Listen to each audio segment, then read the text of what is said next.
Саламатсыңарбы балдар? Аналогия тестин талдайбыз силер менен. Бул жерде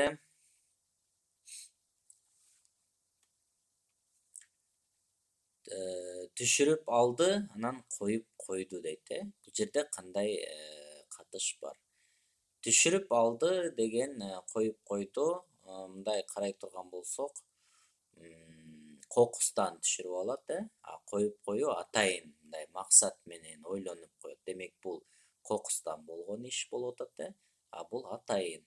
Эми бул жерде да карасак, ыргытты бул кокустан эмес, атайын болот, карманды бул да атайын, ойгонду атайын, анан жыгылды бул кокустан болот. Мына көрдүңөрбү? Эми бул жерин жатты, бул максат менен. Эсине келди деген бул кокустан болот. Мисалы үчүн эсине келип калат, бул атайын эсине келбейт. Бул орун алмашып турат.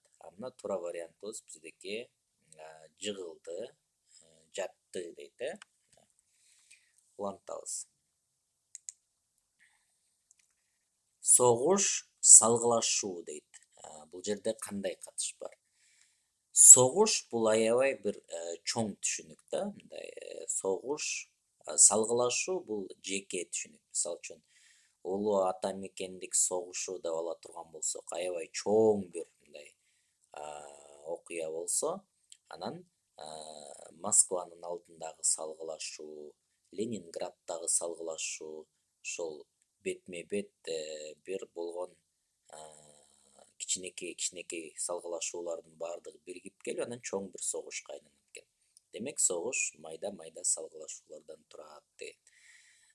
Салгылашуу кичинекей экен, согушка караганда. Ошондо сессия бул чоң бир түшүнүк, анын ичинде майда экзамендер болот. Мисалы үчүн университетте сессия, кышкы сессия, жайкы сессия деп бөлүнөт. Ошо сессия убагында көптөгөн экзамендер тапшырылат. Демек, бизге ушул вариантыбыз туура келет. Тынчтык элдешүү бул тынчтык элдешүүлөрдөн турат десек болбойт. Отурум чогулуш, анан сүйлөшүү, каршылыктар дейт. Булардын баардыгы башка эле маанини берип турат. Андан кийинки тапшырманы алсак, 3-тапшырманы карайлы. Бул жерде бет, анан кыр деп турат да. Анан бул жерде карай турган болсок, бет бул мисалы силерге түшүндүрө турган болсок, кубду ала турган болсок, мына кубтун могу гран деп коет буларды, же бет деп да айтса болот, бети, бир бети же бир граны. Ошондо кыр болгондо мына могул четиндеги мына кыры. Демек, ой жүгүртө турган болсок, ушул бир бети кырлар менен чектелген деп турат да, көрдүңөрбү? Мына кыр ушу беттин чети болот экен. Шаар, айыл да ала турган болсок, ушундай бир образды жараткан жок бизге. Мамлекет, чек ара, мисалы үчүн мамлекетти дагы мындай ала турган болсок, бир ошонун эң четки мына чек арасы, ушул кыры деген сыяктуу. Мисалы үчүн чек ара ушул четин мындай курчап турган. Ошол бетти дагы карай турган болсок, четиндеги бул чек арага окшош болот экен. Мына ошондуктан мамлекет чек ара дегенибиз бизге туура келет экен. Көрдүңөрбү балдар, кандай байланыштар болуп атат. Жөн эле баягы эле бир антонимдик байланыш, анан бүтүн жана бөлүкчө деп мындай жалпы караган менен дагы өтө көп терең байланыштар болот экен. Мисалы үчүн баягы биринчи биз талдап баштаган түшүрүп алды, коюп койду дегенди эле карасаңар, түшүрүп алды, мына кокустан бир нерсе болуп атат, коюп койду, атайын болуп атат дейт. Мындай өтө тереңирээк байланыштарды издешибиз керек экен да силер менен. Боштук, жалкоо дейт. Боштук, жалкоо. Жалкоо адамга боштук мүнөздүү, мына сүйлөм курсак. Семиз адамга табит мүнөздүү, бекем адамга бейопалык мүнөлүү, пайдалуу адамга келишим мүнөлүү, то есть мүнөздүү. чыр адамга уруш мүнөздүү дейт. Мына ушунда чыр менен уруш. Жалкоого боштук мүнөздүү, чырга уруш. Чыр урушуп эле жүрөт, жалкоо бош жүрөт деген. Ушундай деле кылсак болот. 5-чини карайлы. Ушунда биз силер менен 65-чи аналогияга келип атат экенбиз. Чишмайлоо анан тартуу дейт. Бул жерде эми кээде атайын бир аз көп сөздө колдонулбаган кээ бир сөздөр кезигишет, ооба, дайым эле эмес. Чишмайлоо деген эми мисалы ушинтип эле бир сызып салуу да. Тартуу болсо атайын мындай ойлонуп, пландап тартуу деген сөз да. Бул демек атайын бул пландап. Жанагы биринчи аналогияда карагандай кокустан анан пландап атайын деген сыяктуудай катыштар бар да мына. Ошондо пара берүү бул атайын эмес, ашкере кылуу атайын эмес, жаңылышуу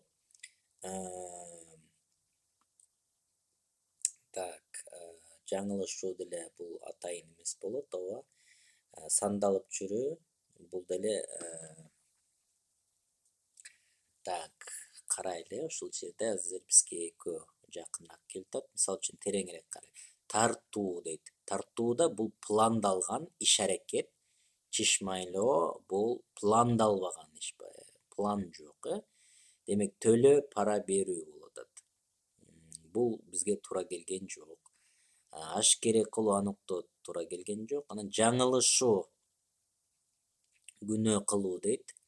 Күнөө кылуу бул дагы атайын болбошу мүмкүн да. Бул жерде тартуу пландалып атайын болуп атат. Демек күнөө атайын болбогондуктан, ошондуктан бул вариантыбызда туура эмес болуп калат экен. Анда саякаттоо бул сөзсүз пландалат, атайын пландалган иш бар. Бул жерде да пландалган иш бар. Анан сандалып жүрүү, бул жерде эч кандай план жок. Чишмайлоодо дагы эч кандай пландабай эле жөн эле тартып коюуну ошентип айтат экен.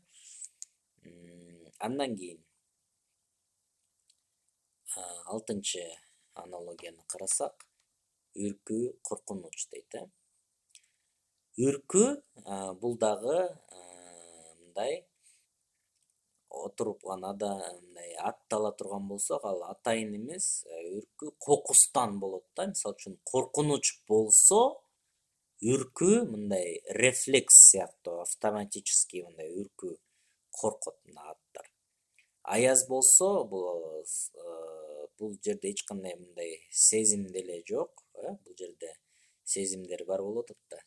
Эмоцияларга байланыштуу сөздөр болуп атат. Ошондуктан бул жерде дагы эң биринчи эмоцияга байланыштуу. Ошол бул себеп болсо, бул натыйжасы келип чыгып атат, көрдүңөрбү? Себеп жана натыйжа байланыш. Арыгандык, чарчоо дейт. Арыгандык деген бул узун бир көп жерде арытуу дейт го. Көп нерсени бүтүрүү деген сөз, көп жерди басып өтүү деген сөз. Ошондо ушул иш-аракет көп болсо, анан чарчоо бул сезим өзүнөн өзү пайда болот деген сөз. То есть коркунуч болсо, үркүү да өзүнөн өзү пайда болот. Чарчоо да өзүнөн өзү пайда болот. Демек бизге бул экинчи вариант туура келип атат. Күлкү, сайрандоо, жактырбоо урушуу, булар дагы демек бул жерде маанисин тапкандан кийин бул арыгандык болсо, чарчоо өзүнөн өзү пайда боло турган сезим, коркунуч болсо да үркүү өзүнөн өзү пайда боло турган сезим.